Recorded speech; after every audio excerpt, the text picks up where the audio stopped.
Hello friends, welcome back to Ammu's kitchen. నేను మీ సౌజన్య. ఈరోజు video వచ్చేసి దొండకాయ టమాటా కర్రీ అండి. మనం దొండకాయ టమాటా కర్రీని ఏ విధంగా ప్రిపేర్ చేసుకోవాలో ఇప్పుడు మీకు ఈ వీడియోలో చూపిస్తాను. ముందుగా మనం స్టవ్ ఆన్ చేసుకొని ప్యాన్ పెట్టుకొని అందులో ఒక 3 స్పూన్ల వరకు ఆయిల్ వేసుకోవాలి. ఆయిల్ హీట్ ఎక్కాక ఒక స్పూన్ పోపు గింజలు వేసుకోవాలి.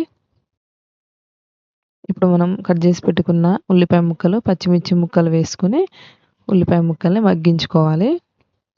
ఈ విధంగా ఉల్లిపాయ ముక్కలు మగ్గినాక ఇప్పుడు అందులో ఒక 2 రెమ్మలు కరివేపాకు వేసుకోవాలి.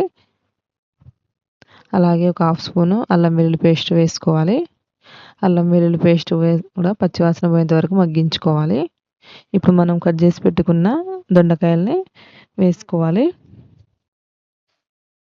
వేసుకొని ఒకసారి కలుపుకొని మూత పెట్టుకొని దొండకాయ ముక్కల్ని మగ్గించుకోవాలి ఒక 2 మినిట్స్ వరకు. 2 మినిట్స్ తర్వాతకి మూత తీసి ఒకసారి కలుపుకుందాం. మనకి దొండకాయ ముక్కలు అనేవి మగ్గిపోయాయి. ఇప్పుడు అందులో రుచికి సరిపడా సాల్ట్ వేసుకోవాలి. అలాగే ఒక హాఫ్ స్పూన్ పసుపు వేసుకోవాలి. వేసుకొని ఒకసారి కలుపుకోవాలి. ఒక 2 మినిట్స్ వరకు మగ్గించుకోవాలండి దొండకాయ ముక్కల్ని. మళ్ళీ ఇప్పుడు అందులో మనం కట్ చేసి పెట్టుకున్న టమాటాలు, ఒక 2 పెద్ద సైజు టమాటాలను సన్నగా కట్ చేసుకొని అందులో వేసుకోవాలి. వేసుకొని కలుపుకొని ఇప్పుడు మూత పెట్టుకొని ఒక 5 మినిట్స్ వరకు మీడియం ఫ్లేమ్లో ఉడికించుకోవాలి. మధ్య మధ్యలో కలుపుతూ ఉండాలండి మూత తీసి. 5 మినిట్స్ తర్వాతకి మనకి టమాటా ముక్కలు మెత్తగా ఉడికిపోయాయి.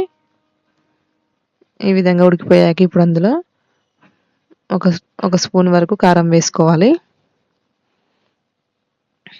కారం వేసుకొని కలుపుకోవాలి. ఇప్పుడు మళ్ళీ మూత పెట్టుకొని ఒక 2 మినిట్స్ వరకు లో ఫ్లేమ్లో ఉడికించుకోవాలి కర్రీని. 2 మినిట్స్ తర్వాత మూత తీసి ఇప్పుడు అందులో కొంచెం ధనియాల పొడి వేసుకుందాం. అలాగే కొత్తిమీర తరుగు వేసుకొని ఒకసారి కలుపుకున్నాక ఇప్పుడు లో ఫ్లేమ్లో ఒక 5 మినిట్స్ వరకు మనం కర్రీని ఉడికించుకోవాలి. 5 మినిట్స్ తర్వాత మూత తీసి ఒకసారి కలుపుకుందాం. మనకి దొండకాయ కూర రెడీ అయిపోయిందండి. ఈ విధంగా మనం దొండకాయ టమాటా కర్రీని ప్రిపేర్ చేసుకోవచ్చు ఎంతో ఈజీగా, టేస్టీగా. మీరు ఒకసారి ట్రై చేసి చూడండి. మీకు ఈ వీడియో నచ్చినట్లయితే ప్లీజ్ లైక్ చేయండి, షేర్ చేయండి, కామెంట్ చేయండి, సబ్స్క్రైబ్ చేసుకోండి. Thank you for the watching.